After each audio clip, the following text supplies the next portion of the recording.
Greetings. Welcome to day 19 of the 30 days of Halloween. I was on Facebook today and I saw on my timeline a post from somebody in a group coming from my hometown. There's a couple groups on Facebook that are specific to people that lived in my little hometown in the town of Pennsylvania. And somebody had shared an article, something from one of the historical society places locally, of a man, pictures of a man, among other pictures, but one of them was a picture of a man named Bill Cardell, who did, I think during the 60s, maybe into the 70s, I'm not sure. He was the moderator or MC or whatever of the studio wrestling being filmed on a local Pittsburgh channel, which I don't know anything about that. Perhaps that was the truth. Perhaps that was the case. I know my father watched studio wrestling sometimes just for fun, but I didn't know him that way. I knew him from Saturday Night Chiller Theater or something like that I used to watch when I would come home from, this was during the 60s, either come home from a night out with friends or late in the later 60s, coming home from dates with my boyfriend, who's now my husband. After he would go home, I would watch Chiller Theater, I think it was called, with Chilly Billy Cardilli. And I know a lot of you know who Mistress Elvira of the Dark is. She had nothing on him. He was just as fun and creepy, and he was a big part of my life.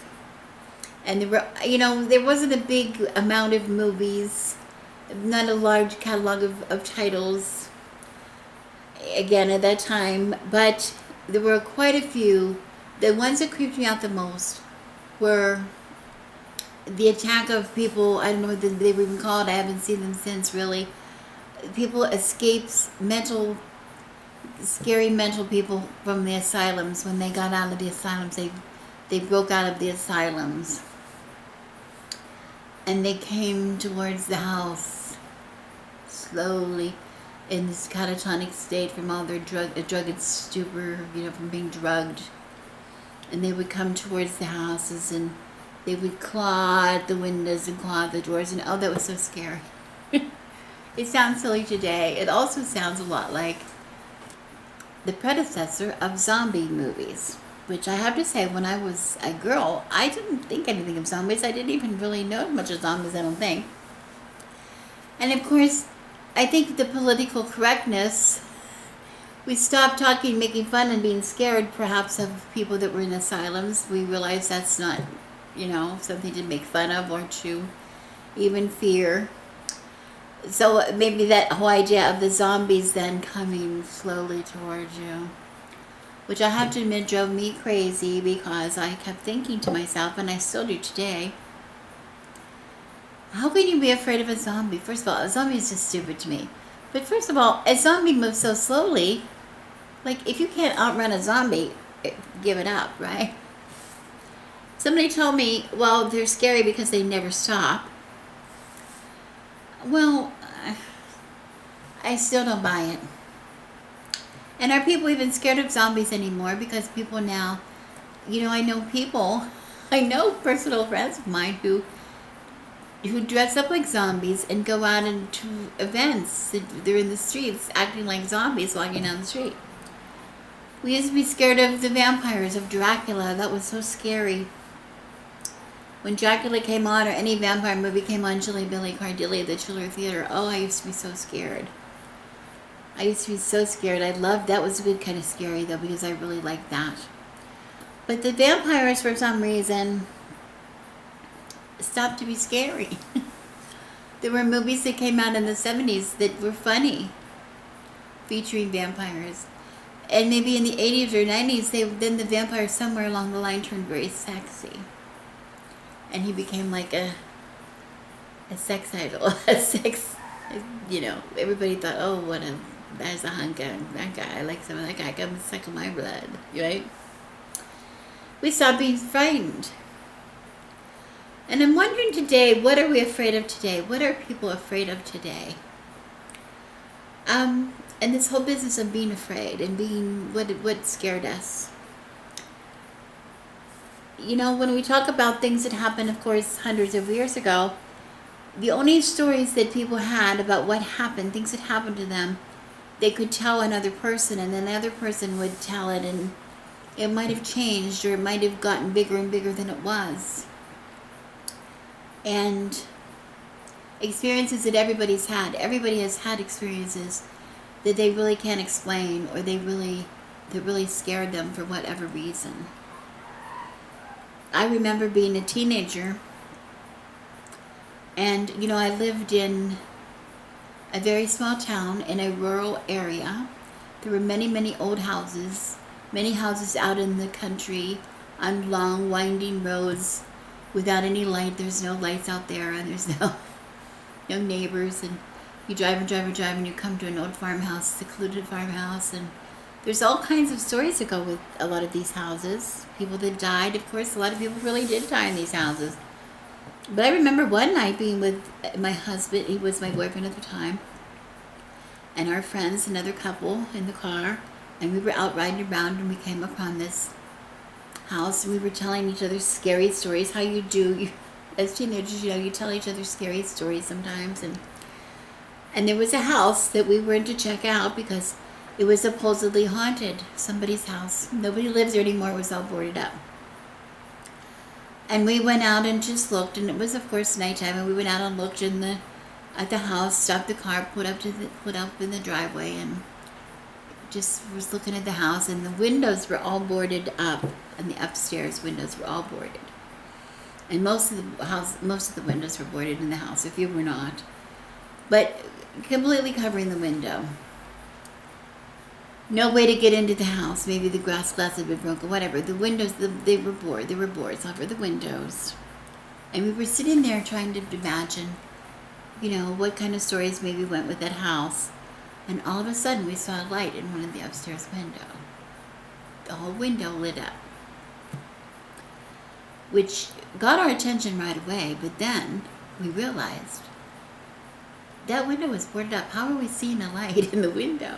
And we took off like a bat out of hell out of there in that car, and drove back to town as fast as we could get there, back.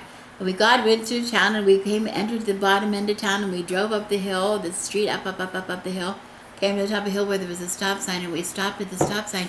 And just then, this giant dog jumped out in front of our car. Just was walking around there or something, but they just did. You know, dogs do things. And just scared us to death. I think we might have all had an accident. We were so scared. Those are the days, like, things scared us. You know, we had stories of so many things that happened. There was a little cemetery, and people had stories of the white lady that frequented the cemetery. And we had wooded areas, secluded wooded areas, where, you know, so many of my friends had encounters with something that they claimed to be Bigfoot, where they saw the actual face in the window of a cabin that was 2 stories high, and so many things happened. That was a part of what it made of our youth. And we loved it and we feared it at the same time. And we'd go out, and there was nothing much to do in those days. We'd go get a car and take some friends and go get maybe a 6-pack of beer or something. And go parking. We used to go parking. There were favorite places teenagers would go parking, and sometimes as couples, sometimes as groups, where we would drink, and sometimes for romantic reasons. But we would tell stories, and we would go, and I have to say, I was in a cemetery the very first time, parking,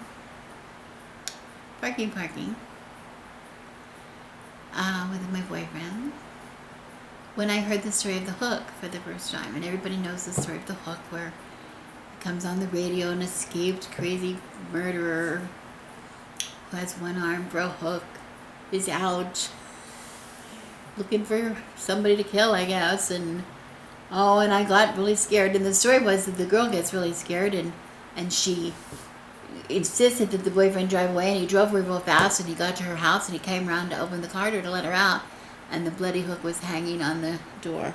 She get pulled away just in the nick of time. And I was in a cemetery the first time I heard that story. It scared me, and I made my boyfriend leave the cemetery. I didn't see a bloody hook on the car, but I really know the feeling of being scared.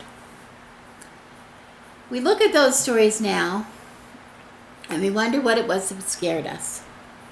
Being afraid of the mentally ill and the insane asylum made some kind of sense because we didn't understand mental illness. We just understood that people just acted crazy. They did crazy things. They did things, not rational things. They might have done things to harm other people or to harm themselves, and we were afraid of that. But the more educated we became, the less frightening that was. So we had to think about maybe the zombies or maybe something else. Blame something else to be frightened. Like we were afraid of the vampires till we sort of said, well, is it so bad to be a vampire? Is it so bad? There were a lot of urban legends that we said, and I was very surprised. I remember I moved here to California in 1979. I was in my 20s. I was a young mother, young wife, and came out here, and I was very surprised when I came out here to find that people out here talked about the hook, and people out here talked about the babysitter that gets the phone calls. He's in the house, or the hook. What did I already said that? Or some of the other ones, some of the other urban legends. Oh, the killer, the woman getting gas, and the guy said, come out, get out of the car. There was a murderer in the back seat, ready to wait and kill her. All kinds of things, all these kind of stories. The same stories were here. But one of the stories that came out here that I was not aware of, my children first introduced to me when they were young and had slumber parties of their own, was the story of Bloody Mary. Bloody Mary? What is that all about? And apparently, I wasn't sure, and they know they had to go in the bathroom, and they looked in the mirror, and they would say, I think they were going to say Bloody Mary, Bloody Mary, Bloody Mary, and something was going to happen. But I don't know if anything ever happened, because they didn't seem to be brave enough to quite do it. When they wanted to do it, I think they were still a little young. By the time they got older, they were more interested in doing other things than playing Bloody Mary. But so I looked it up on YouTube, and it was very funny, because I looked up a lot of videos on YouTube that talk about these urban legends and how they are, universal. All over the United States, you see the same ones, but some of them are known over the world, in other parts of the world, which is really amazing. Okay, and Bloody Mary is one that has a lot of different variations. They're not exactly sure. Nobody seems to be exactly sure what it is that Bloody Mary is going to do. But the idea is that you go into the bathroom, or it doesn't have to be a bathroom, but it's someplace with a mirror, and someplace that you can have darkness. Only you want dim light. You want just maybe a candle. And a lot of, especially in the city here where we live, we don't live in an actual city. I mean, I guess it's a city technically, but it's not. It's more suburb, I think, suburby than city to me. But whatever, there's enough streetlights that it doesn't really get that terrifically dark. I have a hair in my mouth somewhere. It doesn't get that terrifically dark in a lot of places. So it's hard to find a room that doesn't have street lights and whatever shine into it. You can't get it really dark. And the bathroom is one place that you can usually get dark, because there's a lot of outdoor, in a lot of bathrooms, there's internal bathrooms where, like in our case, there's no window in our main bathroom in the house, in the main part of the house. No window. So it could get dark in there, and you could go in there with a candle and control your lighting. So that was paramount to this exercise of Bloody Mary. And you were to repeat Bloody Mary, or whatever 3 times. And in most cases, they were asking you to spin around and say it. Okay, or whatever. And the idea is when you stopped and looked into the mirror, you were going to see something. That is under debate, what you're going to see. Some people see a witch, some people see a skeleton or figure, some people see a demon, some people see somebody with blood all over their face. Some people actually say that there will be hands that will grab you and pull you into the mirror, and you'll be gone forever, lost gone forever, who knows. There's a lot of variations. I don't know what's really going to happen. But interestingly, scientists have done some studies about that. Like, what is it? Because a lot of people say, that kind of works. Not that they're carried away by demons or by Bloody Mary, but it kind of works that they start to see they start to almost hallucinate in this mirror. Like they spin around and say this in this light, and they see something that's a little distorted, a little weird in the picture. And this film that I was watching, this video that I was watching, to explain that, scientists say that it has something to do with the dim light and something to do with the spinning. It causes some kind of reaction in the brain to almost form like kind of an hallucination, an effect, some kind of an effect that happens in your brain, where you will sort of see things a little distorted, just for maybe a moment, but long enough to give you some fright. And it made me realize when I was a young girl, in my bedroom at home, I had my closet door was a wooden door with one where you could see the grain of the wood in the door very clearly. And I recall many times that I would wake up early in the morning, wanting, we weren't allowed to get up before a certain time in those days. Our parents needed their space. But I would wake up, and at any rate, and I would sort of open my eyes, and it was a dimly lit room because it was not maybe daylight, but not really. And I would check, my eyes would just be on that door because that's where it was in my field of vision when I opened my eyes. And sometimes these faces would appear in the closet door that scared me to death, and I would close my eyes, and I remember saying to my mother, and she would assure me that it's just me, it's just the shape of the door or whatever. And I have to say, I believed her. I wasn't afraid of that closet because the closet was not a closet. It was a closet that was open also to her bedroom on the other side. And we used to use it I used to use it as a child as a passageway to go through my closet, through her closet to get there. So it was like open. It wasn't a dark, scary closet that anything could be trapped in there. So it didn't frighten me, but that's why I really believe that phenomenon of seeing the faces in the wood paneling. Like, that scared me when I was half awake. But once I woke up, I realized it wasn't scary. But it happened to be enough times that I realized it was something true, something that was really happening.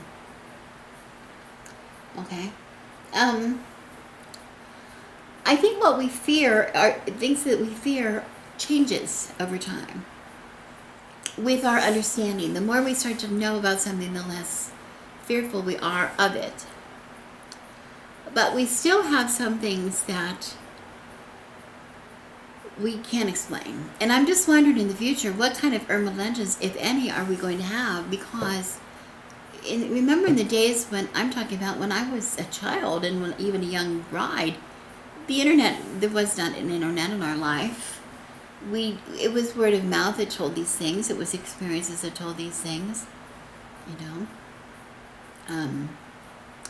We can explain a lot of things with science. We have a lot of things, even hauntings. There's a lot of people that make a profession out of paranormal investigation. I believe I know several people here on YouTube that's what they do for a living, or at least part of their living they do that. And we've all seen them. The woman that came in Poltergeist looking for Carol Ann, trying to help Carol Ann get out of the TV, she was, somebody. She used science, and we use science, for a lot of those things. We've all seen that. So once you start to use science, it's still unnerving, but is it as scary as it was? It's knowing that it might be real, make it scary or not. To me, it doesn't make it any more scary. It makes it, but a lot more interesting. That there's a reason for it. There's a reason for these things happening, and I like the reason. I like to know that. It's comforting to know that. So, anyway, I just thought I would come on here, and I was going to say that, I'm maybe not so scared of, the guy in the back seat. Of course, I do have to say, every time I get into a car, I look very carefully in the back seat before I get in. Make sure nobody's there. I would never flick my high beams at somebody coming towards me with no lights on unless I wouldn't do that. I know better to do that. I wouldn't, babysitting in a house with, all these floors and phones, and I would probably have somebody with me if I was going to do that, or a dog or something. I'm not sure, because maybe there was urban legends, but they made an impression on me.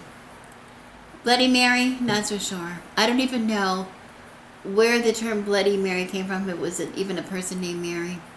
I believe Bloody Mary, we think of Bloody Mary, the drink Bloody Mary. I think that has to do with,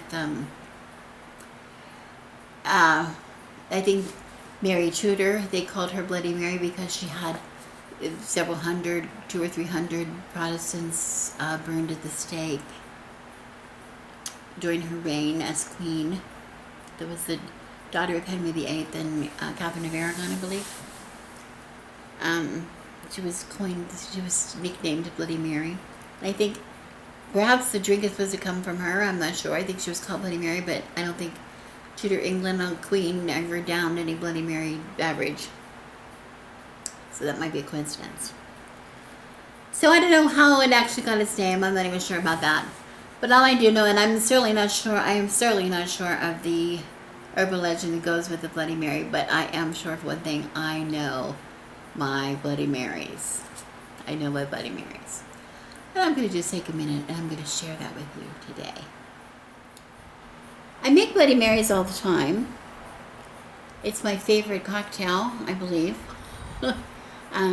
My children love Bloody Marys, and particularly when they come home to visit, they hope that there's going to be Bloody Marys in the visit, which is very often the case. I have two. I'm pretty flexible about Bloody Marys when I order them out, but when I make them at home, I'm pretty strict about my rules. I've got two rules. Number one, they must be dirty. And by dirty, I mean they contain olives. And not just olives, they contain olive brine, the brine of olives.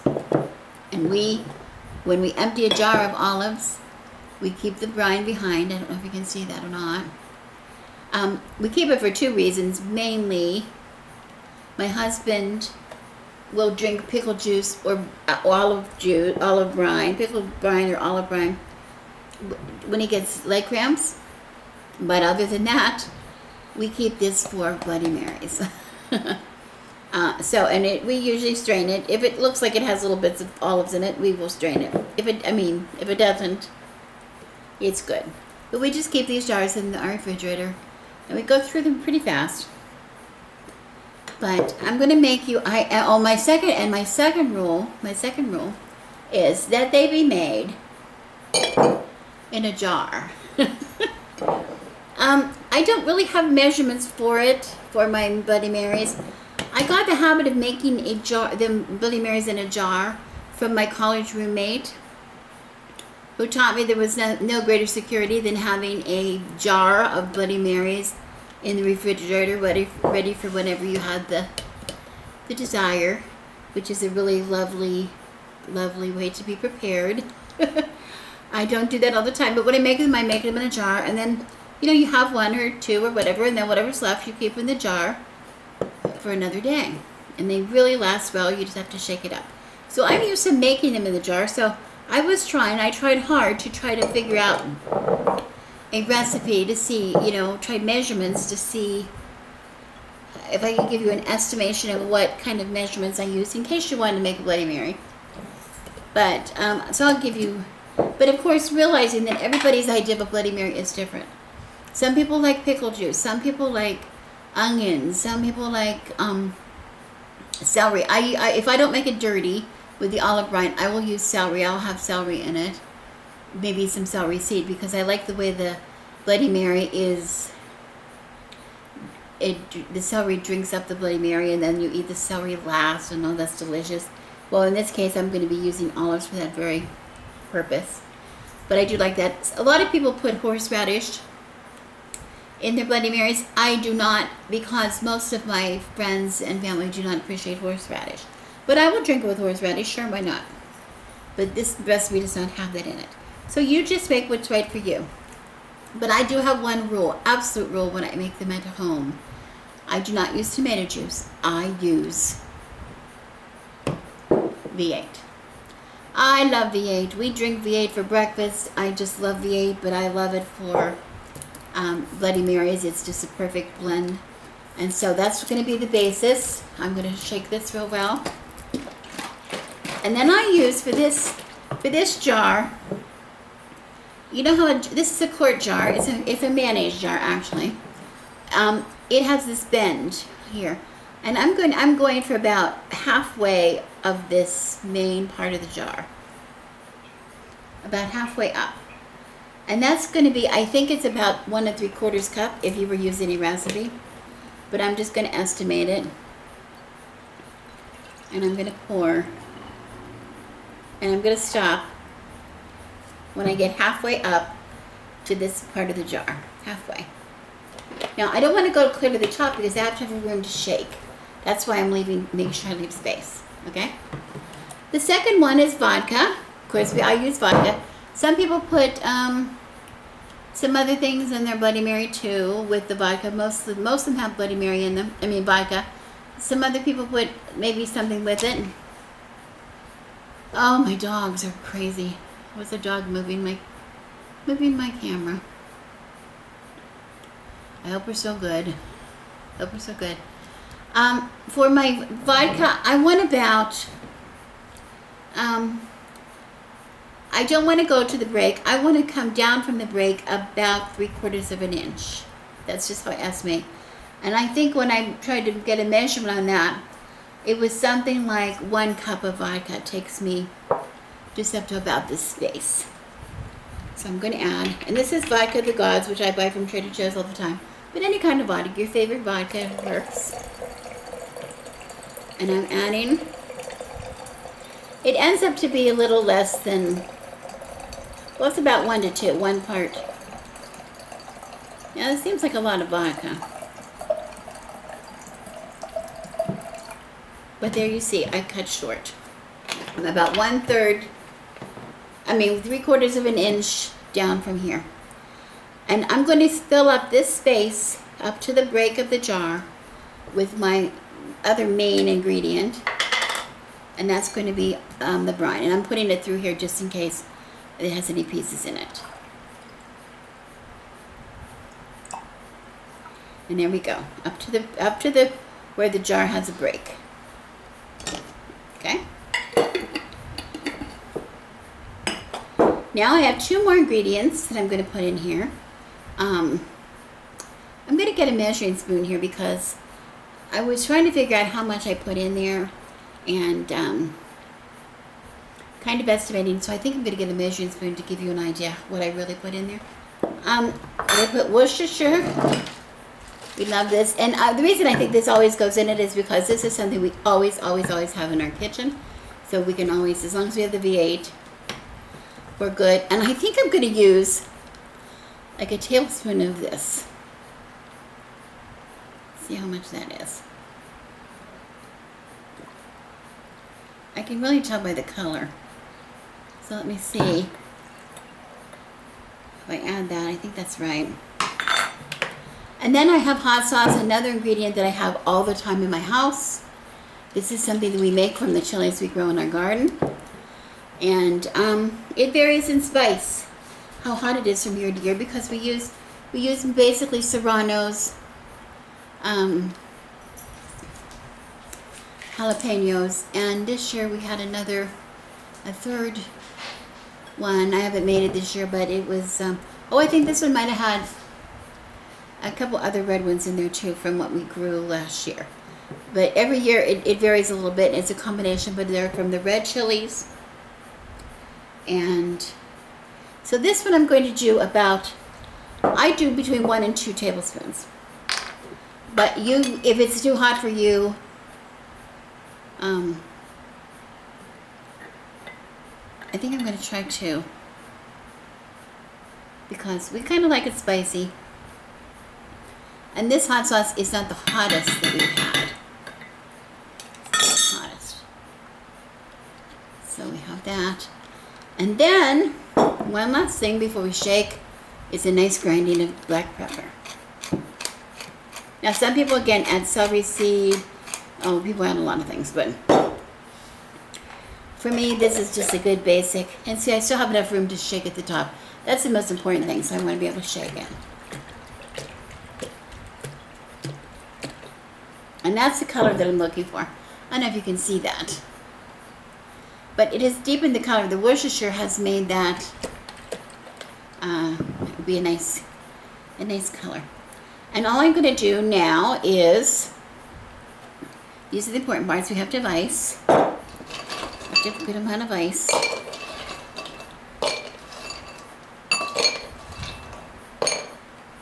And I just use a rocks glass. And before I put that in, I'm going to take, let me move it. I'm going to take a toothpick. And of course we have the olive brine. Now we're going to have the olives themselves. And we use, whoops.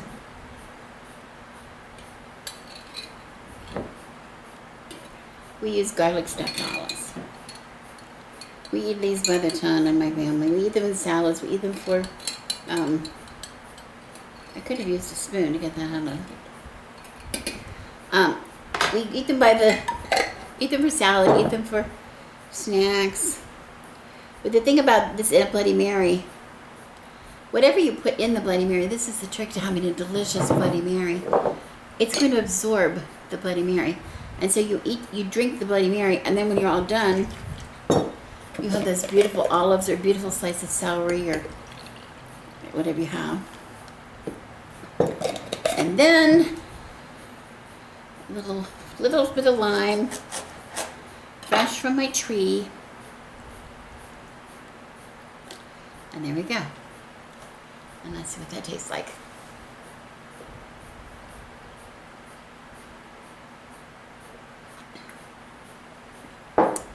That's what we are talking about. Yes, yes, yes. Okay. All right.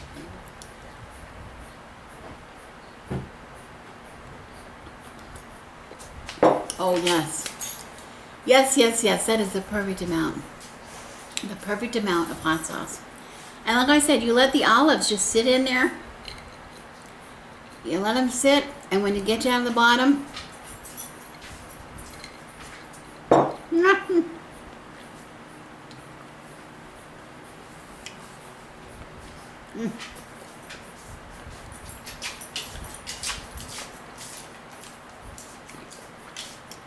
It's a meal. It's a meal in a glass. It's a meal. It's like a smoothie for fun people.